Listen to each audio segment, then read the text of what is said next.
Welcome to Ace My Exams Learning. Let us get started with today's learning. Question: Capitalism in the USA, 1900 to 1940. Critically discuss the social and economic impact of the Great Depression and how the United States of America responded to it. Use relevant historical evidence to support your line of argument. Understanding the question. The question requires a critical discussion of the social and economic impact of the Great Depression and an evaluation of how the United States responded to the crisis.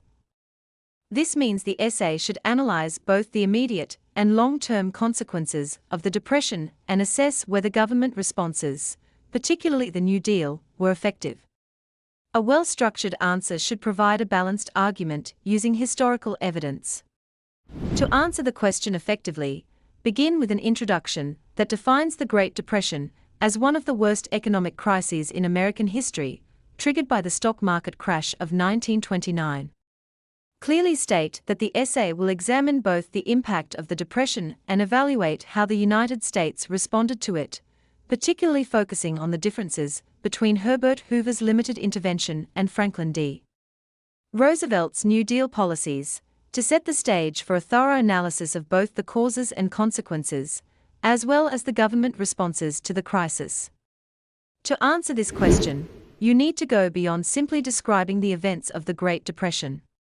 Focus on analyzing both the successes and failures of the American government's response during this period.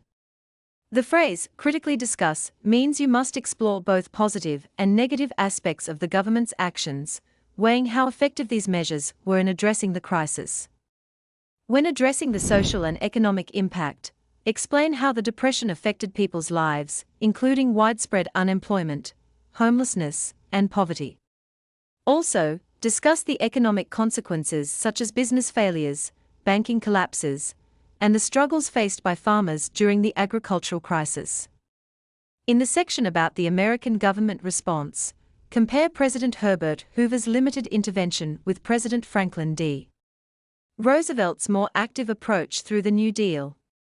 Hoover focused on voluntary efforts and minimal government intervention, while Roosevelt's New Deal involved extensive government programs aimed at relief, recovery, and reform. Lastly, support your discussion with relevant historical evidence. This includes specific facts, examples, and statistics from the time, such as unemployment rates, the number of bank failures, and the outcomes of New Deal programs. Providing these details will strengthen your argument and give a comprehensive answer. Below is the essay. Introduction. The Great Depression, 1929 to 1939, was one of the most severe economic crises in history, causing a widespread economic collapse and profound social hardships across the United States. Sparked by the stock market crash of October 1929, the crisis led to mass unemployment, poverty, and financial instability.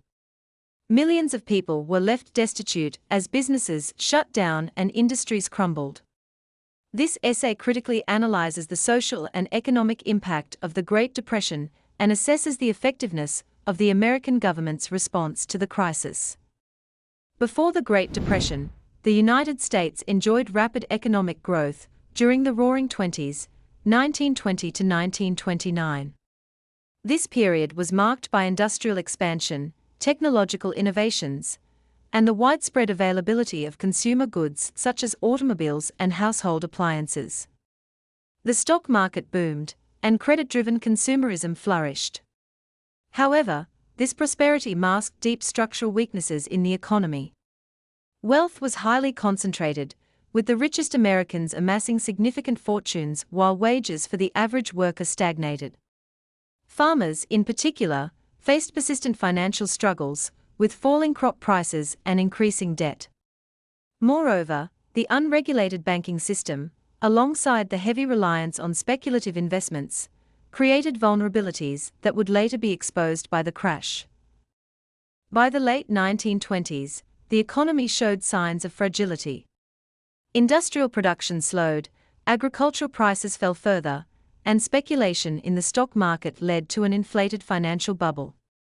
This bubble burst with the Wall Street crash of October 1929, triggering the Great Depression.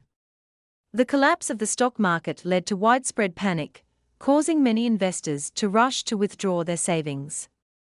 As a result, numerous banks failed, and by 1933, nearly 9,000 had gone under. This collapse wiped out millions of people's savings, leading to severe economic hardship across the country. The initial response from President Herbert Hoover was largely ineffective in addressing the scale of the crisis. Hoover believed in limited government intervention and emphasized self-reliance and voluntary aid. This approach, however, proved inadequate in the face of such a vast and systemic economic collapse. Hoover's reluctance to provide direct federal assistance only exacerbated the crisis, as unemployment and poverty soared. As the situation worsened, public pressure mounted for more active intervention. The election of Franklin D. Roosevelt in 1932 marked a significant shift in American policy.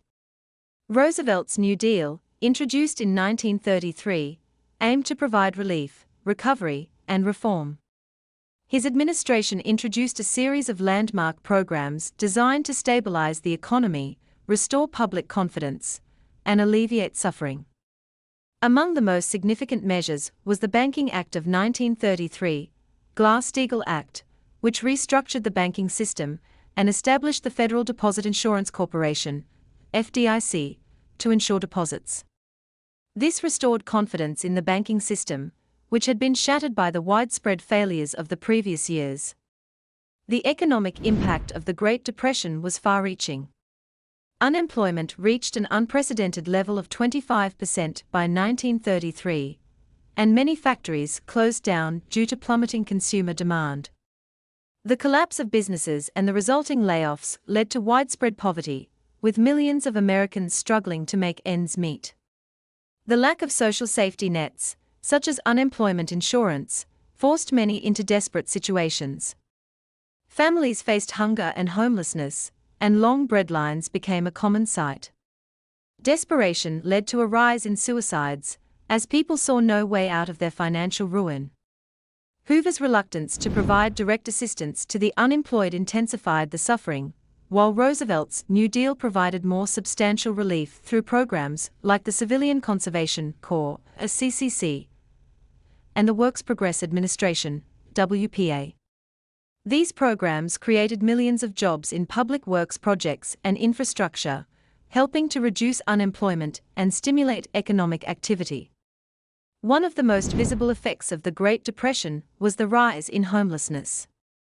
With no social welfare programs in place, many Americans could no longer afford to pay rent or mortgages. This led to the creation of makeshift shantytowns, known as Hoovervilles, which spread across urban areas. Named derisively after Hoover, these settlements symbolized the widespread failure of the government to provide relief. People in Hoovervilles lived in poverty and squalor, unable to access basic necessities. Roosevelt's administration responded by introducing the Federal Emergency Relief Administration (FERA), which provided direct financial aid to those in need, but the scale of relief was often insufficient to address the magnitude of the crisis. Farmers were disproportionately affected by the Great Depression, particularly in rural areas. Many farmers faced falling crop prices due to overproduction and declining demand, which led to widespread bankruptcies and foreclosures. The situation worsened with the Dust Bowl of the 1930s, a severe environmental disaster that caused extensive crop failures in the Midwest. This environmental crisis displaced thousands of farming families, forcing them to migrate in search of work. Hoover's response to the agricultural crisis was minimal, with the Federal Farm Board attempting to stabilize prices, but without much success. Roosevelt's New Deal provided some relief through the Agricultural Adjustment Act AAA, which sought to reduce overproduction by paying farmers to cut back on crop production. While the AAA helped stabilize agricultural prices, it excluded many sharecroppers and tenant farmers from its benefits, leaving them still vulnerable. Despite these limitations, the AAA represented a major shift in government policy toward supporting farmers and agricultural reform. Beyond immediate relief, Roosevelt's New Deal introduced several long-term reforms that aimed to prevent future economic crises. The Social Security Act of 1935 provided unemployment insurance, pensions for the elderly, and aid to dependent children, establishing a social safety net that would form the backbone of the American welfare state. The Securities and Exchange Commission (SEC) was created to regulate the stock market, preventing the kind of speculative practices that had contributed to the crash. The Federal Deposit Insurance Corporation (FDIC) insured bank deposits, reducing the risk of future banking panics. These reforms laid the foundation for future government involvement in economic and social welfare, reshaping American society for decades. However, the New Deal was not without its critics. Some argued that it expanded government intervention too far and undermined the free market.